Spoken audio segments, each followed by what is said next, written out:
Call the Kitty Hawk Town Council to order this Monday, February 6, 2017 at Kitty Hawk Town Hall. It is now 6 p.m. Glad to see some folks out tonight. Welcome. For those folks that will watch it later, we appreciate your attention. Will you join us with a moment of silence in the Pledge of Allegiance?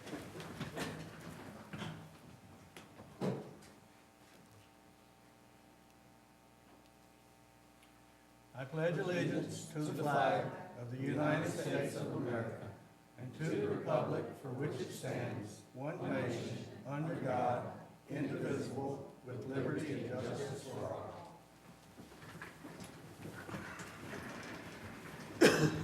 all. All right. We need to approve the agenda. Do I hear a motion to approve the agenda? So moved. Do I hear a second? Second. All in favor? Aye. All right, the agenda is approved. Presentations. We have a firefighter that's been with us for 5 years full-time and 7 years, I understand, part-time before that. So he's been with us a while.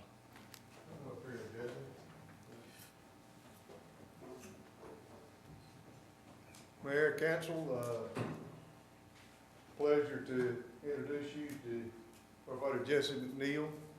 Jesse is a local feller, graduated from First Flight High School, joined the fire department, in July 1 of 2010. We moved into part-time in June of 2011, and then 5 years ago, or on January 22nd, we moved into full-time. He is a firefighter too, certified EMT, driver operator certifications in engines and aerials, said Leadership 1, Leadership 2, various other schools and conferences since he's been with us. He's a good all-around firefighter. He's happy, stays happy, accepts duties with a smile. When he's not at the fire station, he's fishing or hunting somewhere. So, my pleasure, Jesse. Pleasure to work with you. Appreciate it very much.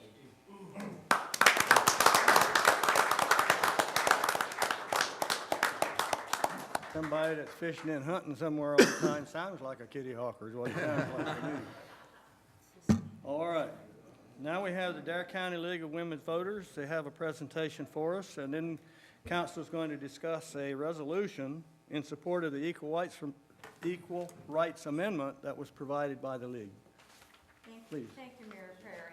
Good evening. My name is Jerry Sullivan, and I'm here representing the League of Women Voters of Dare County. Thanks for your time and consideration of the Equal Rights Amendment, and thank you, Mayor Perry, for attending the movie that we had over at the Country Club. When we speak of the ERA, we're not talking about detergents or baseball stats, but the proposed 28th Amendment to the U.S. Constitution simply says, it says, equality of rights under the law shall not be denied or abridged by the United States or by any state on account of sex. As you can see, our country favors equality. 96% believe male and female citizens should have equal rights. 77% believe the Constitution already guarantees those rights, if only it was so. The American Constitution is the oldest in the world, but it has failed to include women. The Japanese Constitution, drafted by General Douglas MacArthur, does. The German Basic Law, influenced by General George Marshall, does. And the Russian Constitution, conceived in the Reagan era, does too. All contain specific language for the inclusion of women, as do 84% of all the constitutions in the world. Many Americans contend that the 14th Amendment protects women's rights, but according to the late Justice Scalia, it does not. He said, and I quote, "Certainly the Constitution does not require discrimination on the basis of sex. The only issue is whether it prohibits it. It doesn't. A strict interpretation of the Constitution would rule that women were not citizens until they got the vote in 1920. Therefore, they were not even considered when the 14th Amendment was passed in 1868. Alice Paul started campaigning for the ERA in 1923, 3 years after women became voters. She said, "I never doubted that equal rights was the right direction. Most reforms, most problems are complicated, but to me there's nothing complicated about ordinary equality." How can we not agree? And on its face, passing the ERA seems the obvious fair thing to do. But how specifically might passing the ERA help women and families today? It would no doubt help address women and children living in poverty.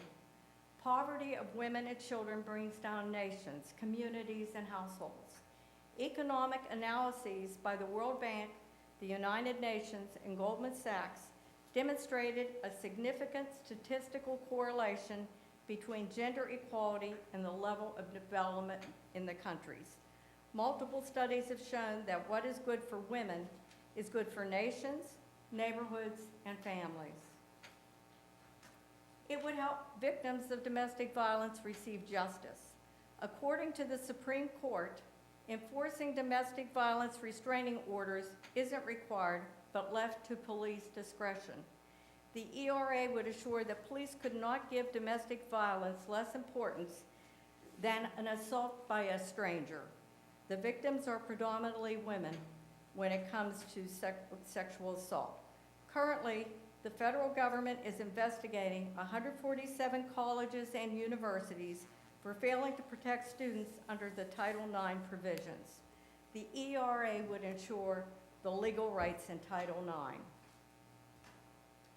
It would help eliminate pay inequality. And when we're talking pay inequality, we're talking work for the same job. Women still earn something like 77 cents on the dollar. That comparison of disparate pay for equal work has hardly budged in 30 years. Justice Ruth Bader Ginsburg made the statement at the National Press Club in Washington, D.C. "If I could choose an amendment to add to the Constitution, it would be the Equal Rights Amendment. I would like my granddaughters, when they pick up the Constitution, to see that notion that women and men are persons of equal stature. I'd like them to see that it is a basic principle for our society." Here at home, in North Carolina, the ERA was defeated again and again. In 1977, it came close to passage. Then anybody remember Phyllis Schlafly? Well, she scared people with, guess what? Shared bathrooms.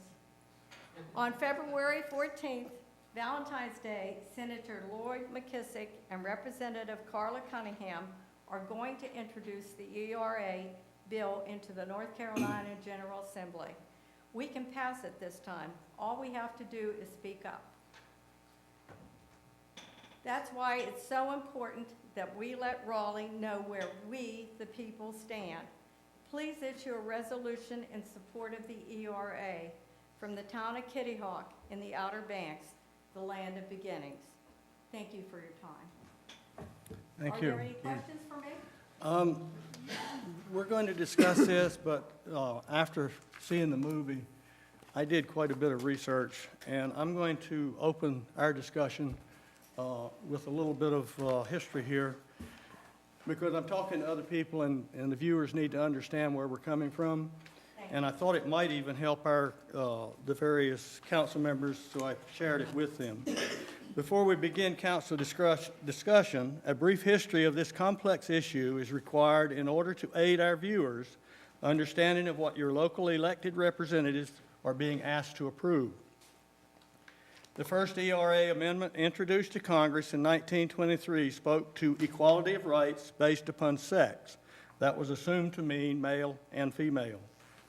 Another version of the basic ERA amendment was introduced in 1943. This version was modeled after the language of the 19th Amendment, giving women a right to vote under constitutional law. Yet another version of the ERA amendment was introduced in 1972. This version was passed by Congress and sent to the 50 states with a 7-year deadline for at least 38 states to ratify. Because that deadline expired without ratification, it was extended to June 30, 1982. To date, only 35 states have ratified the 1972 amendment, even though it continues to be introduced into almost every congressional session since original introduction. Additionally, 5 of the ratifying states have rescinded that ratification. Another version of the original ERA amendment was introduced into the House of Representatives in 2015-16. I could not find any reference to determine how the rewording is actually made part of the original or 1972 amendment.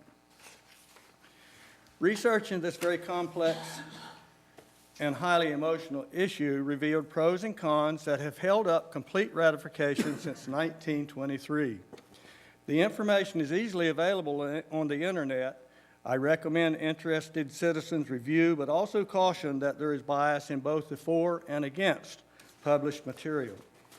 2 basic questions emerged during my research.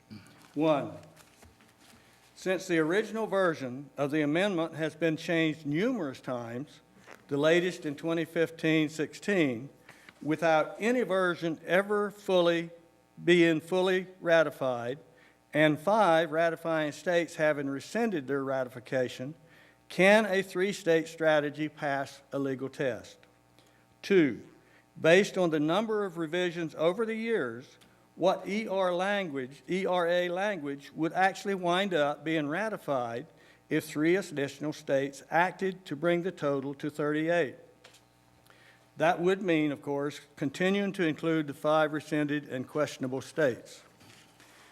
Having asked a number of women for advice and opinion, former council member Emily Klutz provided me with a revised resolution that I find appropriate for the question before us. It shows council support for what the League of Women's Voters is attempting to accomplish.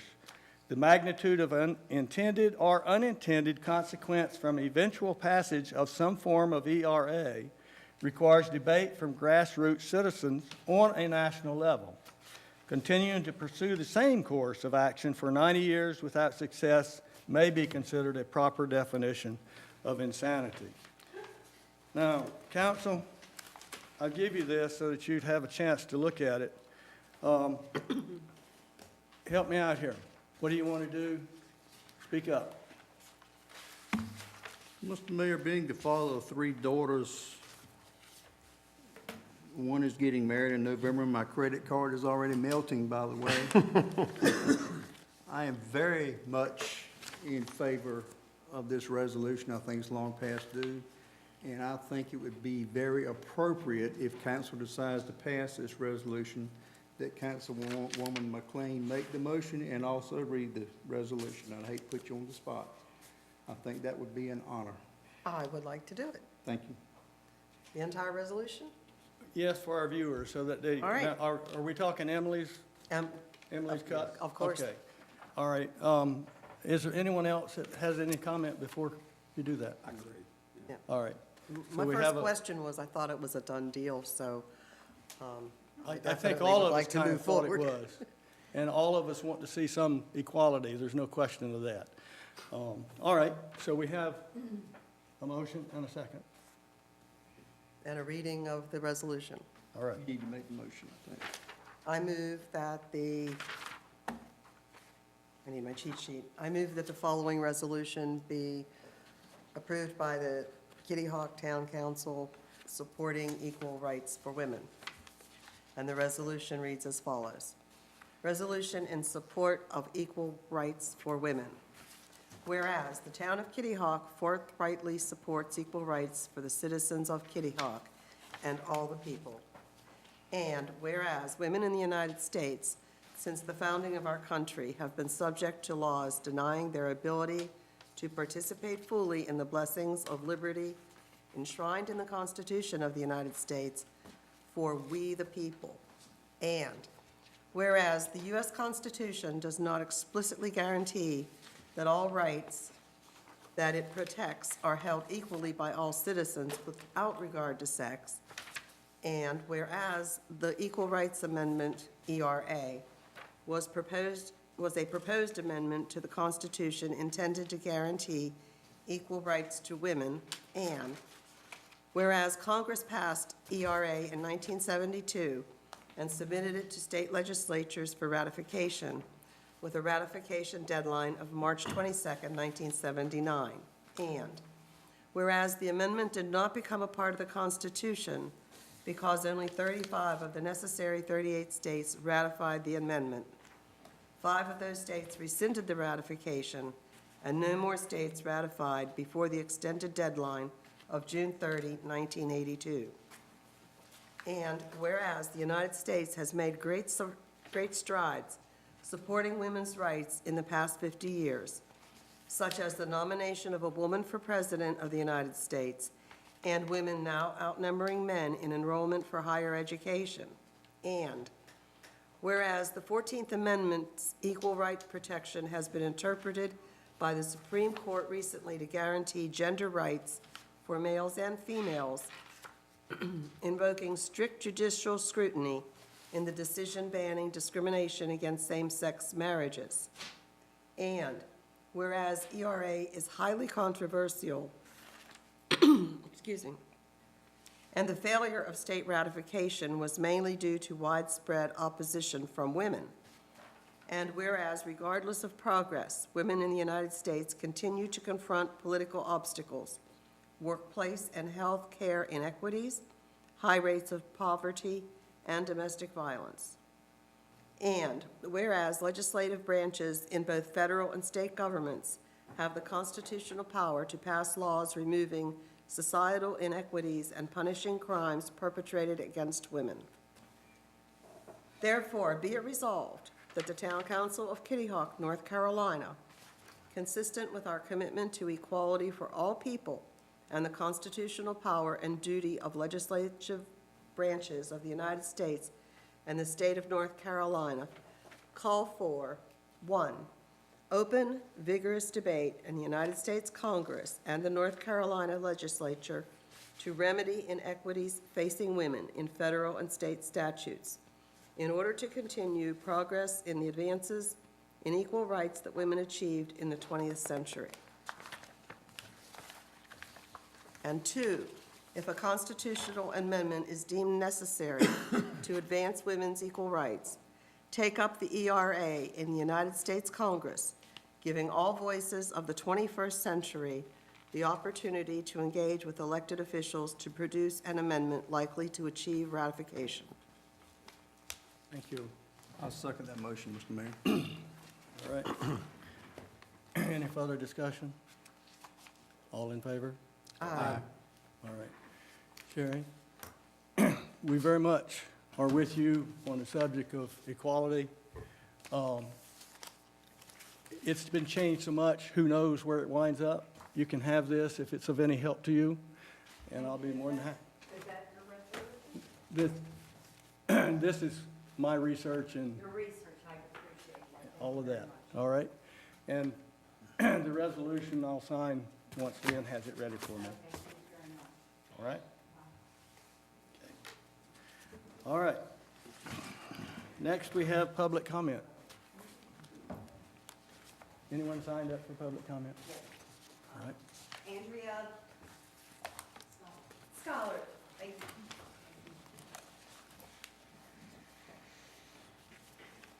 Good evening. My name is Andrea Scholar, and I'm here representing the League of Women Voters of Dare County. I'm here to present you the 2017 Citizens Guide. Complimentary copies of the guide, which have been published by the League since 1988, are distributed annually to government and business offices throughout the county. We would like to acknowledge the county commission, municipalities, and local businesses that contributed generously toward our publication expenses, and acknowledge the support of the many employees who provided updated information.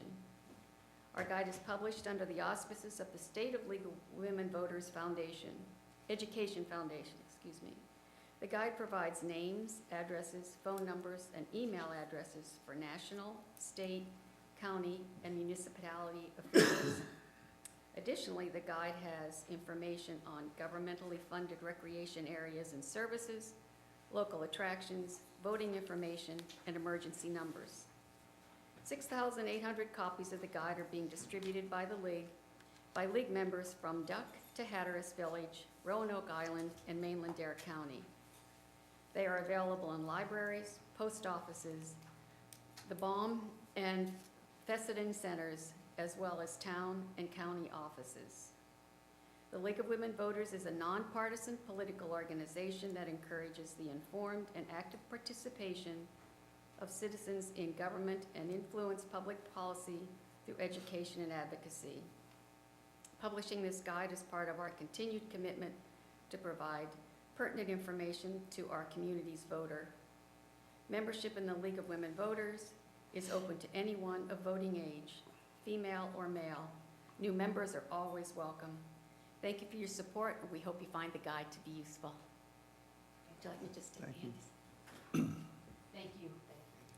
Thank you very much. They are very handy. Good. Great. They do. Thanks. All right. Any more? No, sir, that's all. Anyone else wish to speak? All right, let the record show no one came forward. Do I hear a motion to approve the consent agenda? Motion to approve the consent agenda, Mr. Mayor. Do I hear a second? Second. All right, any discussion? All in favor? Aye. Opposed? Nobody.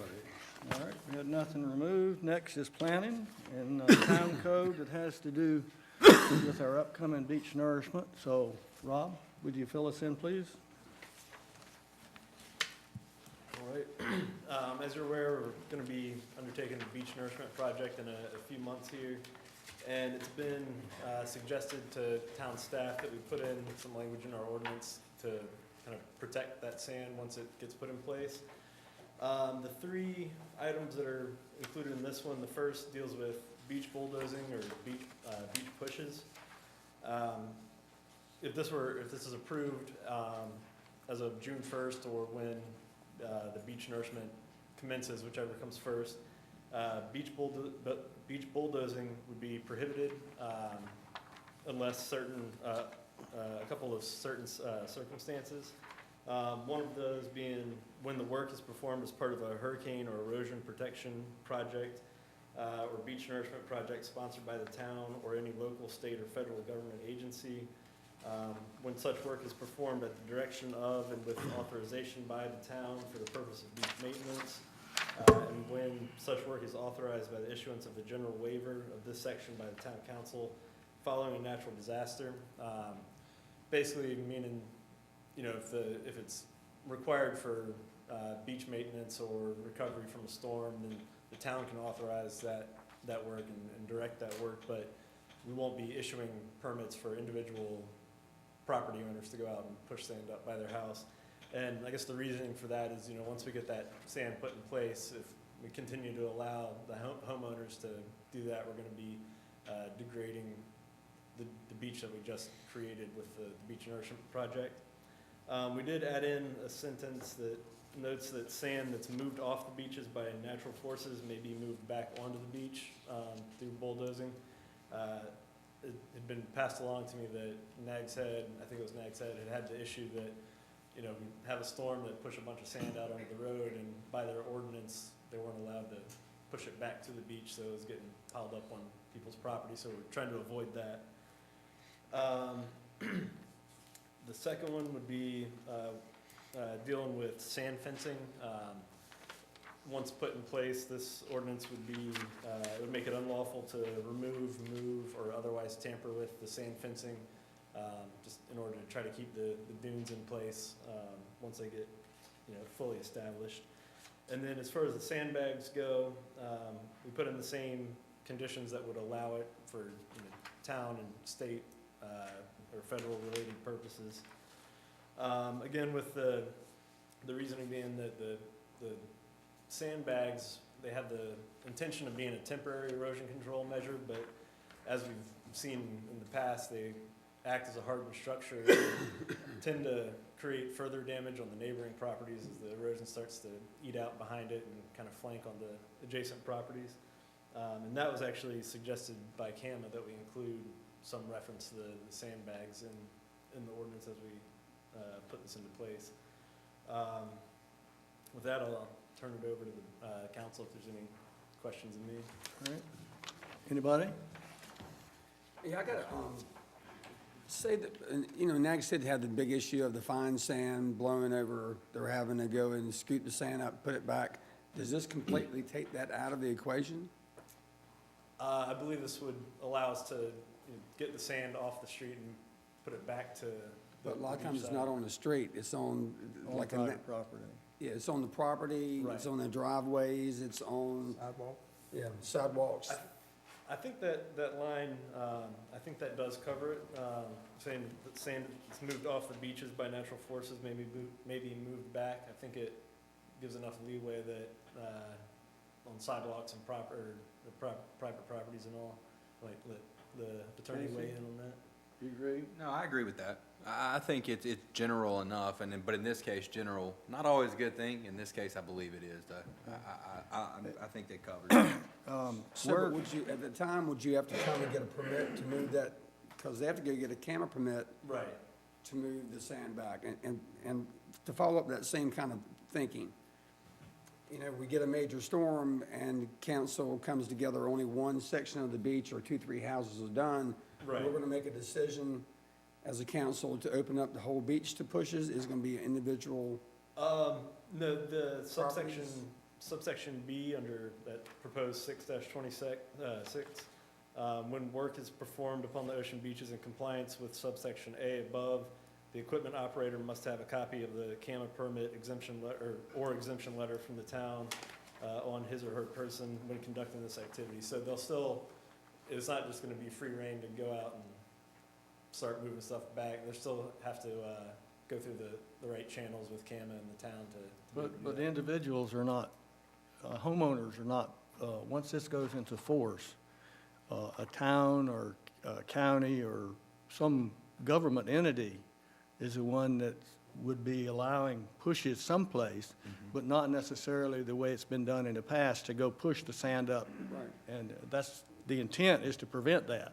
And I agree with that. What I'm just trying to make sure that it's not so unuser-friendly to the property, and because in Nag's Head, it's been a big issue. I mean, I know a lot of folks down there, they've had swimming pools, which we haven't got that issue here, but the swimming pools are filled with sand, and, you know, there are hundreds of thousands of dollars worth of damages have been done because of that. And if we haven't got a way to address that, because it looks to me like that takes all this out of them being able to go in and push that sand back onto the leeward side. Right, I suppose we could work in some kind of language to allow the private property owner to push it back off, because you're right, the way it's worded now, it still has to be town or Right. state or federal directed. But would that be something, Rob, that they would need to come in here and somebody from here go look and see if there is a need? Is it like a conditional use permit? Is that what we're I would say- somewhat considering? I would say it would be run more through the CAMA channels. More CAM? Yeah. I agree with it, what you're trying to do. And Right. there's a need for this, but there's also a need for on the other side too. And I hope we don't have the same issues they've had down there. Right. Well, and part of the Nourishment project is installing sand fencing right there, Right. right then, which is what they didn't do, and created a real mess for them. I agree with that. All right, now, if there's a question in your mind that we need to send this back, we haven't done anything, so we can ask him to go back and have another look at it. Is that what you want to happen? Well, I think I've raised a couple, do you understand what I'm saying? Yeah. And do you think you can reword it so it would address those issues, so those people would have, at least have an out? Yeah. But they've got to come to town. Of course, yeah. Okay. Yeah, Not sure. just go out there and start dozing around. Some kind of conditional use. You know, I think the intent, other than the sand fence, which you don't have in the code now, is we're trying to prevent those from bulldozing the existing sand onto their property. So we can clarify that relatively easily. If they want to take sand into their driveway and dump it back on, I mean, they still have to get town permission, but I think this is more dozing up to the house, and that's what we're trying to avoid. And the sentence, though it's general, it's still permissive in nature. So we're not cutting off their right to do what you're saying, Irvin, but I agree. I mean, I suppose that it could be tweaked to Okay. more explicitly define. Let's send that one back. Okay.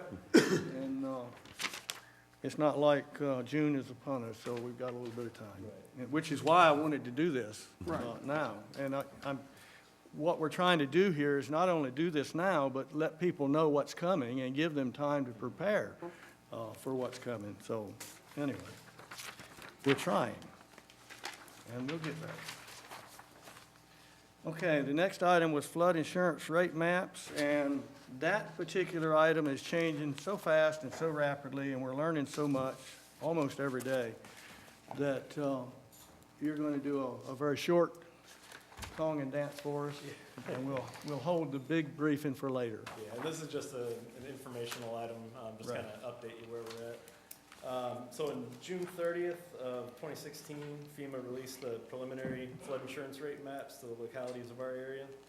The maps are currently going through the adoption process, but they're not expected to go into effect for anywhere from 12 to 18 months from now still.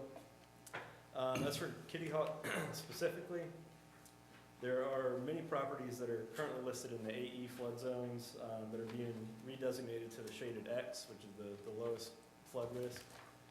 Additionally, the base flood elevations of many properties in town are being reduced. Is just one example over in Kitty Hawk Landing. It's currently at a AE 8.3. We have a 1 foot of freeboard, so their lowest first level has to be at 9.3. The preliminary maps show that area is an AE 4, so it's dropping pretty significantly.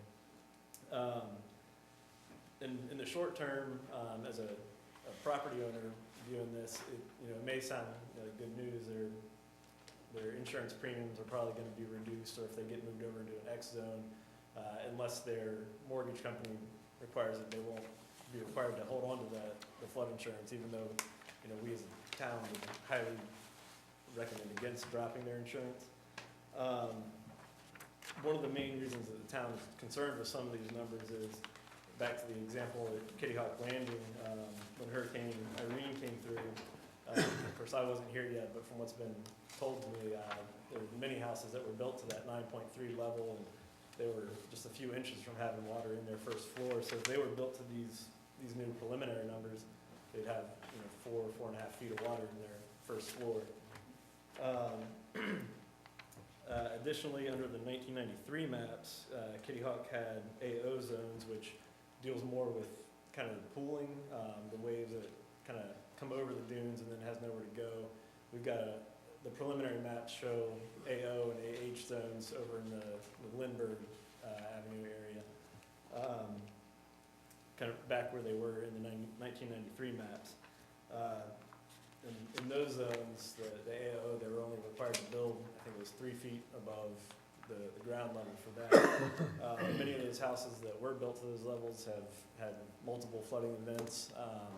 So the concern is if we start allowing them to build to that level again, it's only a matter of time before they're going to start getting flooded again. And the one thing that I guess kind of works in Kitty Hawk's favor out there is there's not a whole lot of vacant lots still available, but I think the trend that we may see start to pick up, and we've seen it a couple of times, is one of the older homes being either demoed or picked up and taken out of town and a new house built. So we may start running into it more often in the future.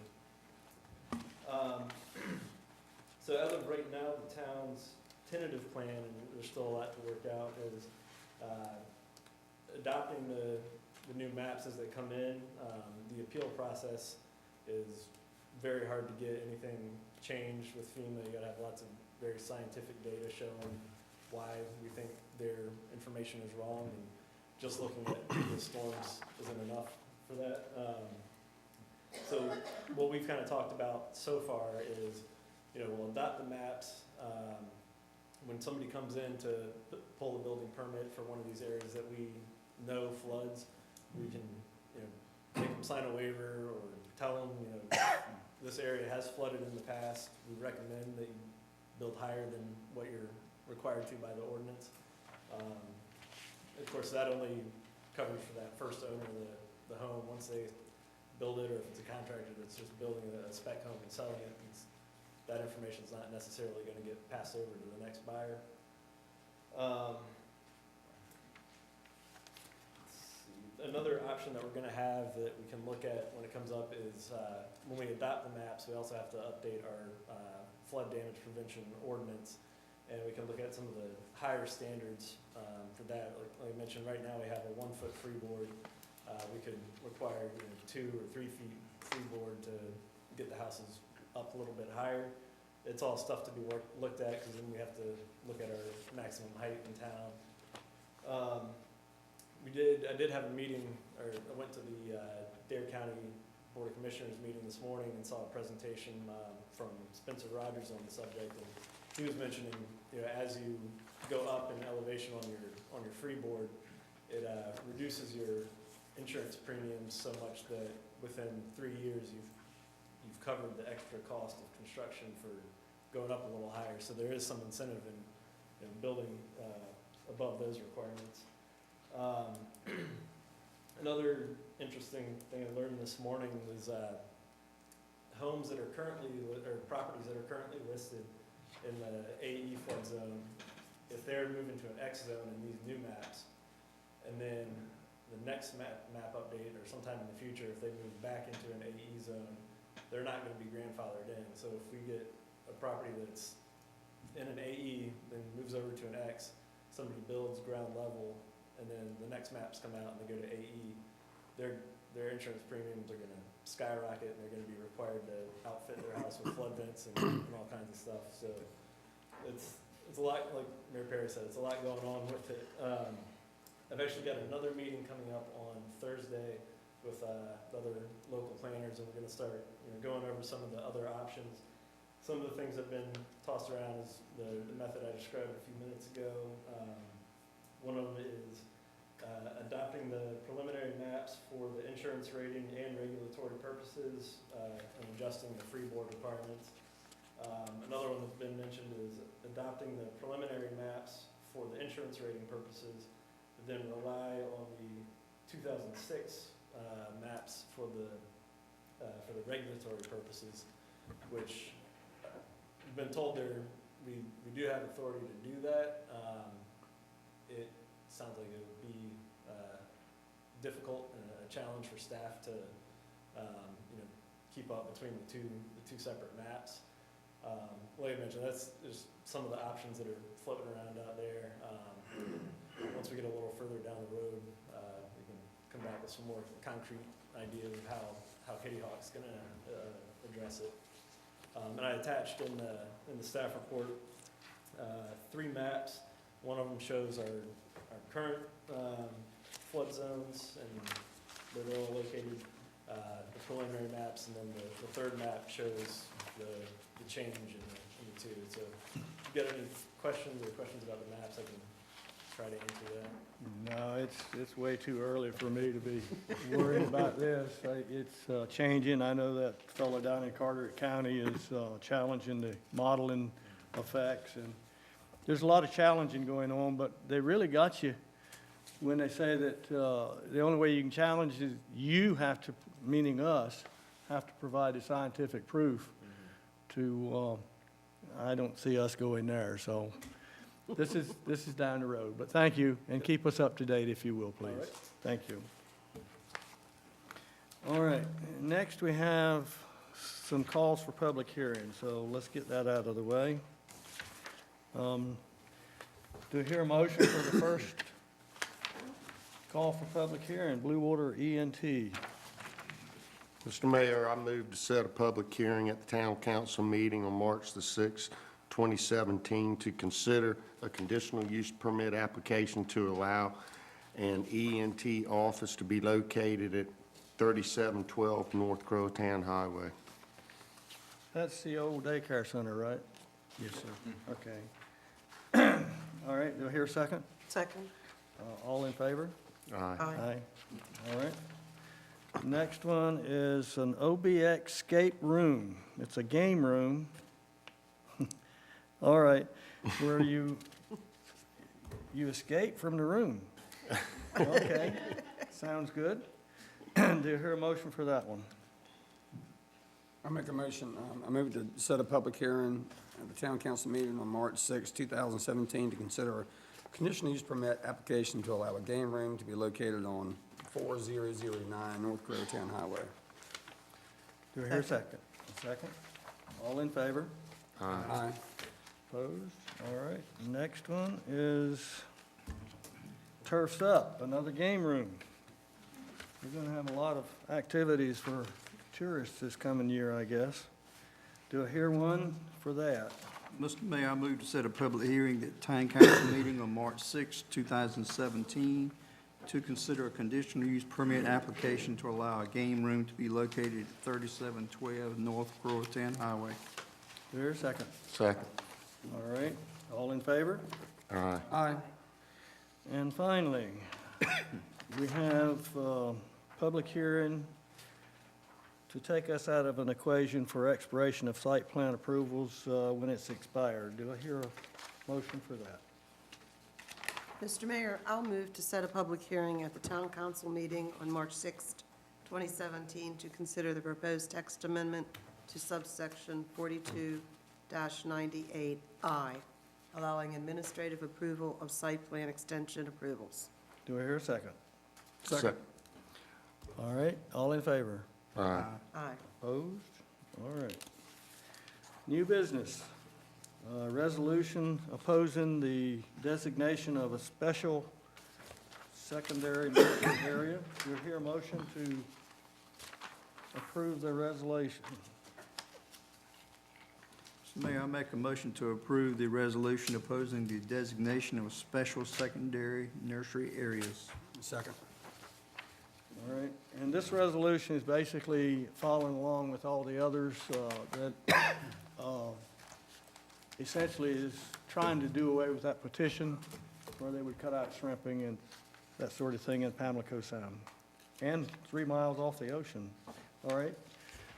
We had a second? All right, all in favor? Aye. Opposed? Okay, we have a resolution. Mr. Manager, you got anything for us tonight? No, sir.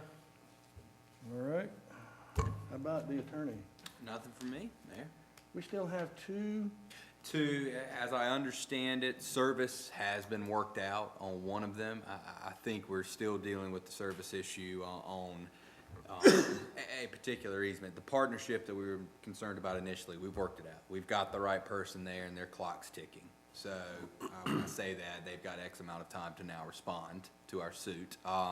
The other, I'll get more of an update from Ben, but as I understand it, there's two individuals, when I did the title work, there's two individuals that own the property. We're missing service on one of them. And sometimes that does occur. I mean, you're out there, you're trying to locate people who are out of state. You take issue, you take steps, you use process servers, you try to do what you can. Ultimately, our statutes allow for service by publication. So if it comes down to that, if they're missing, we can still put notice in the newspaper. It's a little more pricey that way, but we can at least get it to the point where service is good and the file can proceed. We needed this extra year just to get to the point where we could pump sand, that's for sure. And I've not heard anything back on the third issue that Ben was working. Okay, none, and I've been. I've not given heard that. anything more than what I've already passed to you, so I think it's waiting for some signature on that one. And I don't know if those folks are even back from wherever they went. So I'll let you know, all of you, once we get some kind of word onto it. All right. Town Council. Jeff, let's start with you. Anything? No, I don't really have anything. All right, Lynn? I have nothing specific. We had an ARPO meeting. We're going to be seeing a request for some action on our part, whether it be a letter or a resolution. The funding for this year, less than 10% of the funding comes to rural areas. And one of the problems for that is that the major criteria for transportation is congestion. And rural areas, like we don't have congestion. Our summertime congestion doesn't qualify us because it's brief and intermittent according to the state standards. So we are putting together a letter and a request to the state that there be some kind of evaluation criteria to allow the rural areas to get some more funding, because how can we encourage economic growth if we have to tell people, oh, and by the way, you can't move anything on the weekends because we're bogged in the summer. So just want to give you a heads up, they're probably going to have something that we're going to be bringing out to everybody the next month or so. I actually thought that was already in the works. No, That's been going it's- on for a long, it's been going on ever since they changed the scale to balance. Well, it's actually come to a head now because our list is getting shorter and shorter Okay, because the money is Right. not coming through. got you. All right. Herbert?